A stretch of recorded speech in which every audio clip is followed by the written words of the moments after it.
folks, my name is Shaw with Royal Tiger Imports, and today I'm here to show you all a brief overview of the Vetterli Vitali and Vetterli Carcano rifles that we currently have in stock. In front of me I have a nice selection of some of the full-length 10-4 rifle, as well as 6.5 rifle, and some Ethiopian carbine conversions, and a Vetterli 7087 in the middle here that is one of our B grades without the rear sight. We have a pretty wide selection of the Vetterli rifle family available here. We have, of course, as I mentioned, the Vitali, which is in 10-4, and then we have the Carcano conversion using the 6-round M-Lock clip of 6.5 Carcano. Overall, the condition of these varies. We do have some that are more along the lines of what we refer to as B grade, where they are in a more of a fair condition, but a great project grade. They're still functional nonetheless, and they are a awesome restoration project if you're trying to look at getting a very inexpensive antique. And speaking of antiques, thought I'd briefly mention that every single one of these rifles you see in front of me is an antique, meaning that it was made pre-1898 and it just requires a photo ID through our website just to verify age, but otherwise can ship directly to your door. And we also have a variety of conditions. We have, as I mentioned previously, the B grades, and then we have some that are a little bit more of A grade condition that have more finish, less damage and wear to the stock, etc. In fact, let's get a closer look at those right now, and I'll show you exactly what I'm talking about. All right, folks, let's get a closer look at these Vetterli rifles and carbine conversions. Let's start with the one at the top here. This is a Vetterli 1870/87, otherwise known as a Vetterli Vitali. This is due to the 4-shot box magazine conversions that were applied to this model of the rifle, the /87. You can see this one does have the rear sight intact on this. Some of them do not have a rear sight, which I will show in just a moment. And as you can see, this particular one is made in 1883.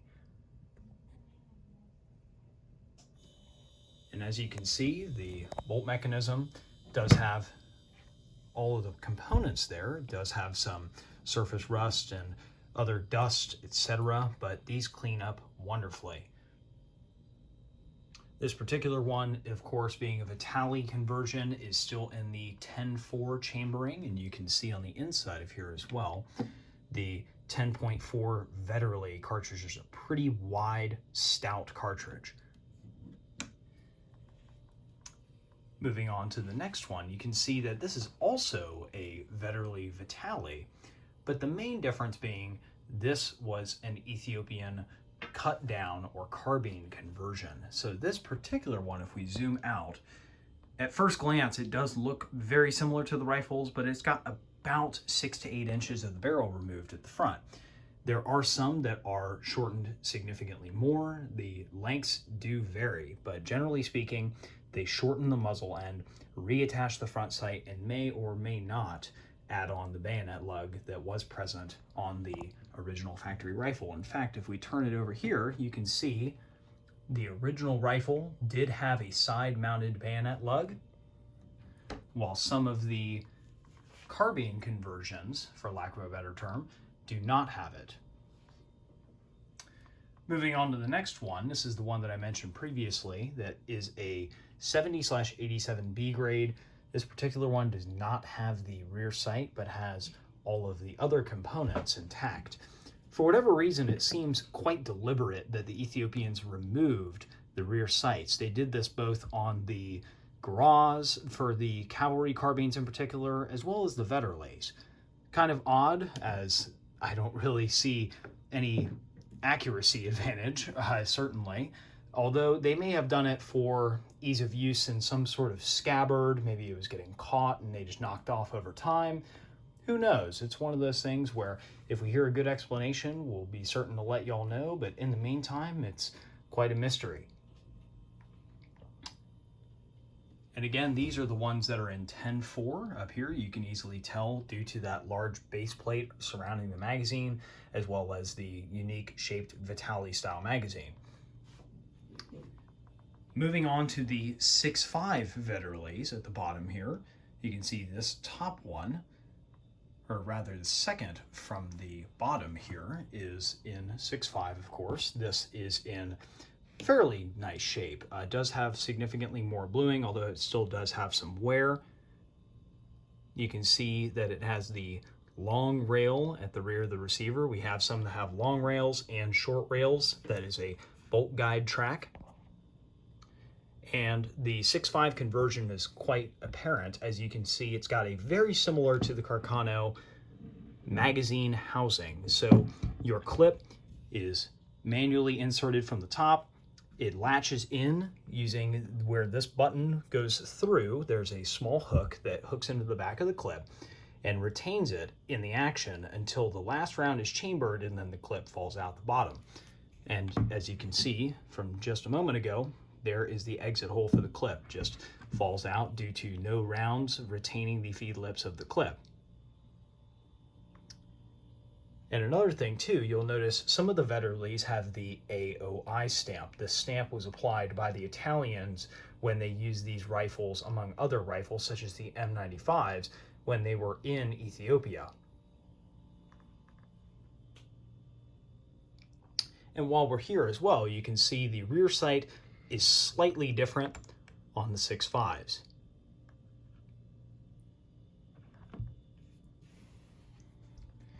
And finally, one last thing is this is a 6.5 cut down rifle. Again, very similar to that 10.4 conversion I showed you, where you can see basically the rest of the action behind the rear sight is unmodified. It does have a little crack here. Just wanted to pull one out of the crate that you can see some of the possible damage they may have. Again, these rifles are quite old. As you can see also, the stock does have a little bit of wear to it, but nonetheless, it's in pretty decent shape overall for being well over 100 years old. And in fact, we can see the AOI stamp present on this one. It is a little bit more faded, but nonetheless, it's still present.